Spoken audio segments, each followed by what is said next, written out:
थप्पड़ नहीं छोड़ सकता। अकेले सर घर में मेन समस्या तीन अटक पड़ गए। मैंने कहा आप जी के पैदा कर मैं लटक के मरूं। दिवाली वाले दिन सवेरे आई है। अचानक से सुबह 5:30-6 बजे के पता चलता है कि आपका क्लब सील हो रहा है। हमारे जो वर्कर सुबह 5:30 बजे 6 बजे ड्यूटी आते हैं उनको फुल फोर्स के साथ सबको बाहर भगा दिया गया और क्लब को सील कर दिया।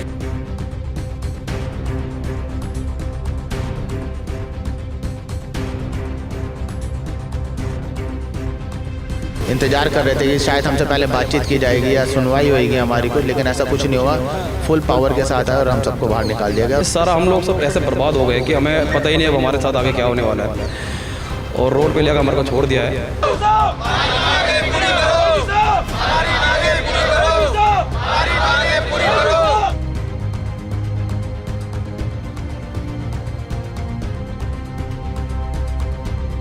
इस वक्त मैं मौजूद हूँ रोशनारा रोड के पास और एक बार यहाँ पे ये क्लब की तस्वीर दिखाई है और क्लब के बाहर बैठे ये पूरे कर्मचारी। साफ तौर पे तस्वीर देखकर अंदाज़ा लगाइए और अगर इनके हाथों में ये पोस्टर देखते हैं या फिर बैनर देखते हैं तो आपको समझ आ जाएगा कि आखिर लोग जो है देश की राजधानी दिल्ली में सड़कों पर बैठने के लिए क्यों मजबूर है, आखिर क्यों पिछले 2 महीने से लगभग ज़्यादा होने जा रहा है। और जब इस लैंड को, इस क्लब को डीडीए ने अपने अंदर ले लिया तो उसके बावजूद इन लोगों ने लगातार यहाँ पे प्रोटेस्ट किया। एलजी से सवाल पूछ रहे हैं कि अब इन लोगों का क्या होगा, इन लोगों को रोजगार कैसे मिलेगा, ये लोग अपना परिवार कैसे चलाए। इस तमाम सवाल को लेकर जानने के लिए इन लोगों से जुड़ते हैं, बातचीत करते हैं। क्या नाम है सर आपका? मेरा सर नाम तिलकू है। अच्छा टिंकू जी, आप यहाँ क्लब में ही जॉब करते हैं? क्लब में जॉब करता हूँ जी। 11/1985 की मेरी जॉब है सर यहाँ पे। हाँ। और यहाँ पे एक बीके खन्ना साहब थे, उन्होंने इस क्लब को काफ़ी अच्छे ढंग से चलाया, बहुत सुंदर। भारत सरकार का जो होता पेश ढंग से बराबर करते रहे। उसके बाद में रविंद्र कपूर जी आए, अच्छा क्लब चलता रहा। यहाँ पे एक डिप्टी चटवानी जी आए, उसके बाद में क्लब की हालत खराब होती चली गई सर। उसके बाद ये राजन मनचंदा जी आए। अच्छा, और क्या हुआ कि 450 कर्मचारियों को क्लब से बाहर निकाल दिया गया? ऐसा इसलिए हुआ सर, सरकार का पैसा जो लीज का पैसा था इन लोगों ने गवर्नमेंट को पे नहीं किया। इन्होंने अपनी धांधलेबाजी में रहे कि हमारा अपना क्या कहते हैं मनोज तिवारी है, वो सांसद है। हाँ। और गौतम गंभीर हमारा सांसद है, ये अपनी मैं मेरे अमित शाह हमारा वो है, इस चक्कर में अपनी मैं मेरे उसका नुकसान हम लोगों को, गरीबों को 450 कर्मचारियों को उठाने पर आप सब देख सकते हो, सामने बैठे हैं सब। हम जब से बेरोजगार है 29/9 को यहाँ पे क्लब डीडीए द्वारा सील ली गई। ना डीडीए की तरफ से हमें सूचित किया गया, ना क्लब मैनेजमेंट की तरफ से हमारे को सूचित किया गया। हाँ। कि आप लोगों के साथ कल ये होने वाला है। हमें अचानक से सुबह 5:30-6 बजे के पता चलता है कि आपका क्लब सील हो रहा है। हमारे जो वर्कर सुबह 5:30 बजे 6 बजे ड्यूटी आते हैं उनको फुल फोर्स के साथ सबको बाहर भगा दिया गया और क्लब को सील कर दिया। 30 तारीख से हम लोग यहाँ पे धरना प्रदर्शन पे बैठे हुए। शासन, प्रशासन, क्लब मैनेजमेंट या डीडीए के द्वारा किसी ने भी हमारे से आगे ये सवाल नहीं किया कि आप लोगों को हम रखेंगे या नहीं रखेंगे, या आप लोगों के साथ होगा क्या। हम भूख से तड़प रहे। हमारे कुछ मेंबर है जिन्होंने हमारे को यहाँ पे महीना 1.5 महीना यहाँ पे भोजन पानी दिया। हाँ। चाय पानी की व्यवस्था दी। हाँ। हम उन मेंबरों को, हम पूरे जितने कर्मचारी भाई उन मेंबरों को धन्यवाद देते हैं। बाकी क्लब मैनेजमेंट ने हमारे को आगे अभी तक कोई आश्वासन नहीं दिया यहाँ पे कि आप लोगों के लिए भी लड़ाई वहाँ पे जारी है। मानते हैं कि ये सबसे बड़ी गलती जो है क्लब मैनेजमेंट की है? मैनेजमेंट की टोटल गलती है सर। टोटल गलती इसलिए है कि अगर वो सरकार का बराबर पैसा देते रहते तो यह क्लब की जो हमारे 450 कर्मचारी हैं, आज ये लोग बेरोजगार नहीं होते, हम लोग यहाँ भूख से तड़प रहे होते। हम तो फिर दोबारा रिपीट कर रहे हैं, उन मेंबरों को तहे दिल से धन्यवाद करते हैं जिन्होंने हमारे को 1.5 महीना अपने मर्जी से भोजन पानी दिया। हम लोगों ने उनसे मांगा नहीं था, लेकिन फिर भी हाथ जोड़ के बोलते हैं भगवान उनके परिवार में सुख शांति बनाए रखे बोले। अच्छा। हाँ जी, ये तस्वीर है, एक बार उधर जूम करके दिखाइए कि इस तरह से जो है क्लब के गेट पे ताला लगा दिया गया है और साफ तौर पे यहाँ पर दिल्ली विकास प्राधिकरण का साफ तौर पे बोर्ड लगा दिया गया है। लेकिन ये लोग लगभग 2 महीने से यहाँ पे बैठे हैं, सवाल पूछ रहे हैं कि आखिर अब इनका क्या होगा, क्या डीडीए इन्हें जॉब देगी या फिर क्लब मैनेजमेंट की जो गलती थी साफ तौर पे बता रहे हैं उनकी वजह से इनकी जॉब गई है। क्या नाम है सर? सर मेरा नाम पवन कुमार है। अच्छा पवन जी, आप किस पद पे हैं यहाँ? मैं यहाँ पर HR ऑफिस में काम करता था। कैसे पता चला आपको कि आपकी जॉब बिल्कुल चली गई? सर 29 को सुबह मॉर्निंग में सडन एकदम से सारी फोर्स के साथ CRPF के साथ आए, डीडीए के अधिकारी, स्टेट ऑफिसर, और उन्होंने सबको बाहर निकाल दिया। हमें रात को ही पता चला था कि 28 तारीख की रात को कि सुबह ये सील हो जाएगा। हम पूरी रात यहाँ पर बैठे रहे हैं, इंतजार कर रहे थे कि शायद हमसे पहले बातचीत की जाएगी या सुनवाई होगी हमारी कुछ, लेकिन ऐसा कुछ नहीं हुआ। फुल पावर के साथ है और हम सबको बाहर निकाल दिया गया और क्लब को चारों तरफ से सील करके। अच्छा एक बात बताइए, कई जगहों पे ऐसा होता है कि जब किसी भी एम्प्लॉय को निकाला जाए काम से तो सबसे पहले उसे नोटिस देनी पड़ती है। आप लोगों को नोटिस मिला? कोई नोटिस नहीं है, ना मैनेजमेंट की तरफ से ना डीडीए की तरफ से। सरप्राइजली हमें बस रात को बताया गया और सुबह में सबको बाहर निकाल दिया गया। अच्छा, अगर ऐसा अचानक ही रातों रात मतलब किसी तरीके का भी नोटिस दिया होता तो अभी हम कुछ बात कहते, लेकिन कोई नोटिस नहीं है। उनका कहना ये है कि हम लोग अपना जो है कानूनी रूप से प्रक्रिया करें, जिसको जो कोर्ट कचहरी जाना वो जाए। मतलब साफ तौर पे कहा गया आपको कोर्ट कचहरी जाना है। अभी आप लोग क्या मांग कर रहे हैं? सर हमारी सिंपल से एक गरीब आदमी क्या मांगता है? एक नौकरी, जिससे अपने परिवार को इज्जत के साथ चला सके और कर सके। अगर आज हमारे पास नौकरी नहीं है, हम अपने परिवार को खिला पिला नहीं सकते, तो हमारे पास दूसरे ऑप्शन बचते क्या हैं? सरकार की कोई ऐसी पॉलिसी नहीं है जिसके अंदर 35 वर्ष से ऊपर के किसी भी आदमी को या औरत को कोई नौकरी दे, ओवर एज मान के उनको रख दिया जाता है। हम सब 40+ हैं और नियर बाई रिटायरमेंट भी कुछ लोग हैं। तो जब हम लोगों को नौकरी नहीं देगा तो हमारे पास रास्ता क्या बचता है गलत काम करने के अलावा? या तो भूखे मरे या गलत काम करें। हमने अपनी तरफ से पूरी कोशिश करी है, पिछले 2 महीने से कोशिश ही कर रहे हैं। डेफिनेटली, और वो भी इतनी स्ट्रांगली हमने जो है रिटर्न में हमें बताया गया या समझाया गया, जितना हमारे पास दिमाग है कि रिटर्न में हमने कंप्लेंटें और अपनी फरियाद रखी है। सबसे पहले एलजी साहब के पास कई बार ज्ञापन पत्र दिए, मोर्चा निकाला, उनकी तरफ से कोई रिस्पांस नहीं आया। सीएम साहब के पास रिटर्न में कंप्लेंट दी है कि भाई हमारे बारे में हमारे रोजगार को सुनिश्चित किया जाए, उनकी तरफ से कुछ नहीं हुआ है।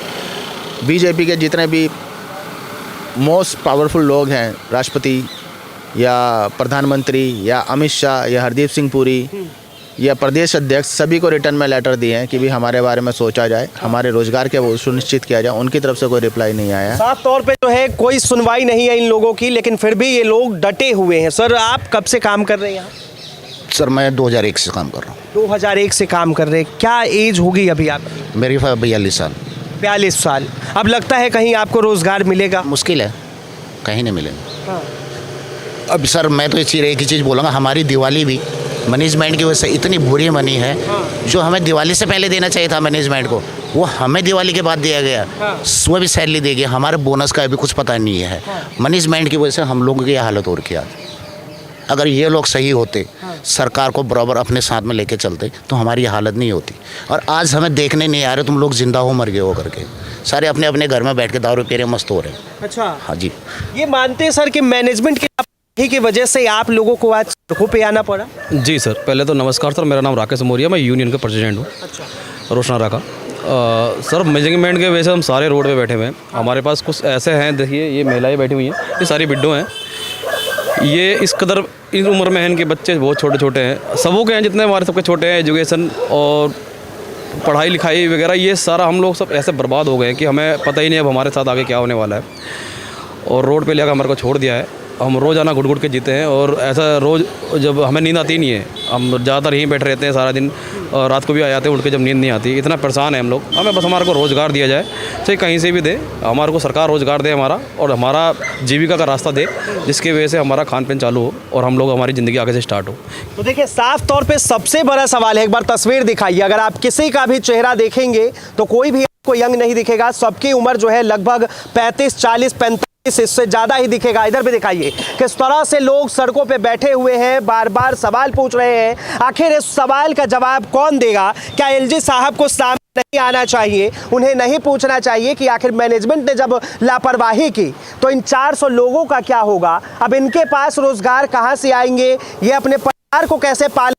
इन्हें अब जॉब कहाँ मिलेगा? जिस तरह से भारत के अंदर one earth one family one future की बात होती है, तो जाहिर सी बात है कि वन अर्थ वन फैमिली और वन फ्यूचर के अंदर ये तमाम लोग आते हैं। लेकिन जब इन लोगों को बेरोजगार कर दिया जाए तो रोजगार कौन देगा? इस चीज को लेकर डीडीए पे भी सवाल उठता है, इस चीज को लेकर वीके सक्सेना पे भी सवाल उठता है, और इस चीज को लेकर क्लब के मैनेजमेंट पे भी सवाल उठता है कि आखिर उनकी एक लापरवाही किस तरह से 400 लोगों के जीवन पे भारी पड़ रहा है। क्या नाम है आपका? निशा। अच्छा निशा जी, आप कब से काम कर रही थी? 20 साल होएगा। 20 साल से काम कर रही थी जी। पता चला आपको कि आपको आपका जो रोजगार है उससे आपको बर्खास्त कर दिया गया, निकाल दिया गया? हाँ पता चल गया। कब पता चला? 29 तारीख है, सितंबर में है। उससे पहले कोई नोटिस दिया गया? कोई नोटिस नहीं, हमें सबका स्टाफ का कोई पता नहीं है कि क्या होएगा। ये बंद हुआ है, 10 मिनट पहले स्टाफ का पता चला है कि कल से मैं ड्यूटी नहीं जाना है। अच्छा। कल हाँ एकदम से रात गई हुई ना, सब चीज़ रात को हम तो ड्यूटी करके चले गए थे, हमें तो पता भी नहीं था। ये चीज़ एकदम से हो गया है। मतलब शाम को आप लोग ड्यूटी करके घर गए और सुबह आए तो पता चला कि नौकरी हाँ ऐसा हुआ है, हमें पता नहीं है इस चीज़ का। हाँ। तो परेशानी तो है ना सर, ये चीज़ की कोई ऐसा कर दिया है। ये उम्र में हम लोग कहाँ जाएंगे?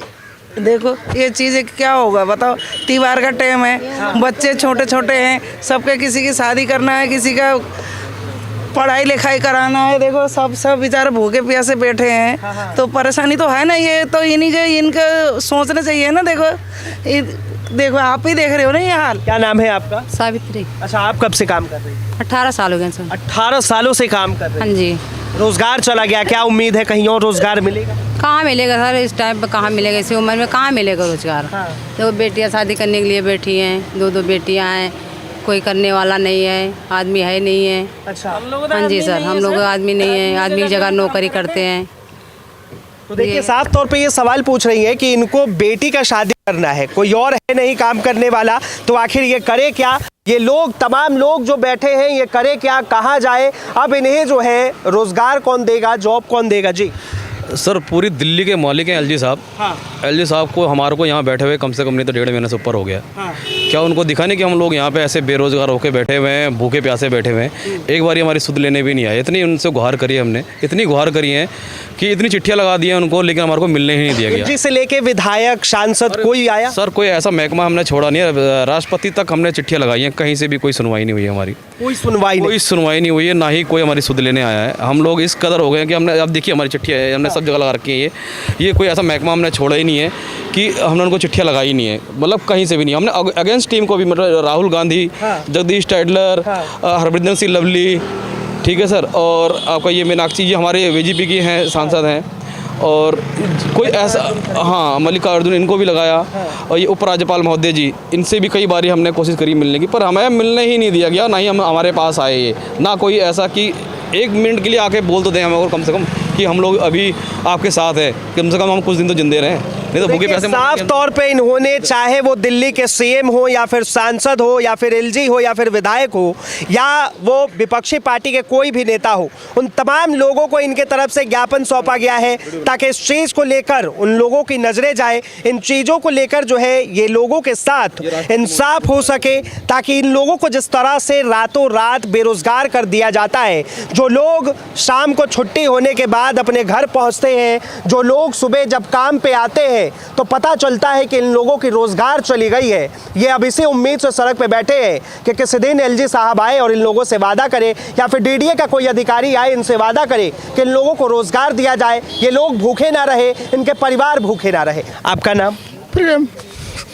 प्रेम है सर मेरा, मैं अपने स्टाफ को नहीं छोड़ सकता। कमाने वाला अकेले है सर घर में, मेन समस्या ये है। 3 अटक पड़ गए, मैंने कहा आप जी के पैदा कर, मैं लटक के मरूंगा। कब से? दिवाली वाले दिन सवेरे आई है मैं। कब से आप काम कर रहे थे? 40 साल हो गए सर मुझे। IIT 3 में पक्का हुआ था मैं। अभी इतने बच्चे बैठे सब मेरे सामने, मेरे दोस्तों के बच्चे, तो मेरे से देखा नहीं गया। रात को मेरा दिमाग खराब हो गया, मैंने जाऊँ और फांसी लगा लूँ, वो तो किसी ने देख लिया, मुझे पकड़ लिया, मैं मर जाता सर स्टाफ के लिए, चाहे कुछ हो जाए, मैं अपने बच्चों को नहीं देख सकता स्टाफ के। मतलब ये जॉब नहीं रहेगी तो आप जान दे देंगे? जान दे दूँगा सर, चाहे मेरे को खुद मरना पड़े, चाहे कुछ भी हो जाए सर, मैं अपना स्टाफ के लिए मर सकता हूँ, जैसे भी करूँ। जब तक मेरा स्टाफ अंदर नहीं घुसेगा तो मुझे चैन नहीं मिलेगा सर। चाहते सरकार से क्या चाहते हम हैं? चाहते हैं हमारा पूरा स्टाफ नौकरी करे, बढ़कर जाए मेरे पूरे, तो मुझे खुशी होगी सर। मैं बच सकता हूँ, नहीं तो नहीं बचूंगा सर। मैं चाहे फांसी लगा लूँ, चाहे।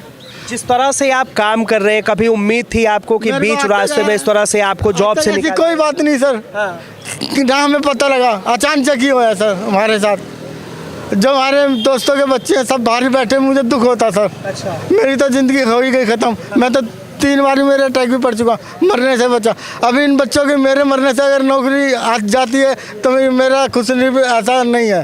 रोज़ इनके साथ रहना पड़ता है हमें कि कहीं ऐसा कुछ कदम ना उठा लें। ये इतना रोज़ परेशान रहते हैं, हम इनको बीच में बैठा के रखते हैं और अपने साथ पकड़ के रखते हैं इनको साथ। ये इतना डिप्रेस में है कि पूछो मत, क्योंकि एक तो इनके 2-3 बच्चे इनके और किराए पे रहते हैं। इन पे कह रहे हैं कि हमारे पैसे नहीं देने के लिए, अब क्या करूँ, मेरे पे यही चारा है, इसके अलावा कोई चारा ही नहीं है।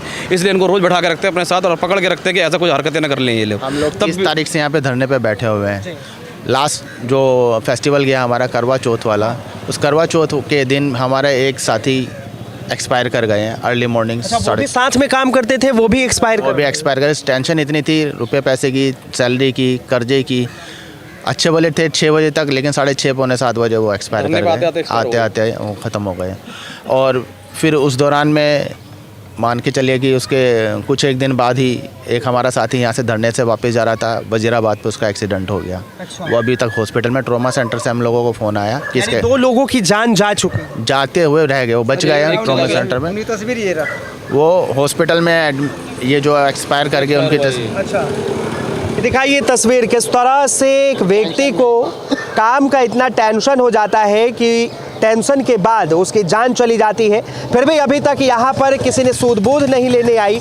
अभी तक ना ही तो एलजी साहब आए, ना ही तो दिल्ली सरकार के मुख्यमंत्री आए, ना ही कोई सांसद, ना ही कोई विधायक पहुँचा। लेकिन फिर भी ये लोग उनके उम्मीदों पे खड़े होने के लिए ये लोग बैठे हैं ताकि इन लोगों से कोई मिलने आए, इनके रोजगार को कोई बचाने आए। फिलहाल के लिए इतना ही। कैमरा जर्नलिस्ट शिवम शर्मा के साथ मैं Vinayak Kumar, Delhi up to date.